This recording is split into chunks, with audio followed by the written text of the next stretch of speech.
नवे दानवड येथे 100% बंद यशस्वी। परभणी येथील घटनेचा केला निषेध। परभणी येथील संविधान विटंबना घटनेनंतर पोलीस अटकेत असलेला भीमसैनिक सोमनाथ सूर्यवंशी याचा मारहाणीत मृत्यू झाल्याने आनंदराज आंबेडकर व वंचित बहुजन आघाडी यांनी सोमवारी महाराष्ट्र बंदची हाक दिली होती। या बंदला नवे दानवड येथे 100% प्रतिसाद मिळाला।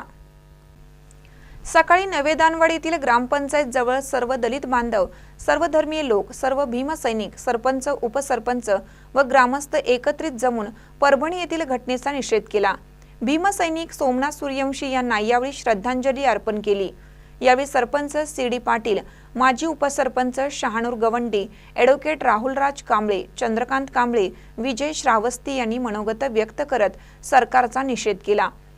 यावेळी उपसरपंच प्रशांत कांबळे, पांडुरंग कांबळे, दीपक कांबळे, बाबासो कांबळे, विनायक प्रार्थना हळ्ळी, विजय कांबळे, सुशील कांबळे, रामा कांबळे, मधुकर कांबळे, प्रदीप कांबळे, महादेव कांबळे, राहुल कांबळे, प्रल्हाद कांबळे, शंकर कांबळे, बंडू लाडखान, श्रावण कांबळे, उमेश कांबळे व ग्रामस्थ मोठ्या संख्येने उपस्थित होते। महानकर न्यूजसाठी फिरोज कुरणे, नवे दानवड।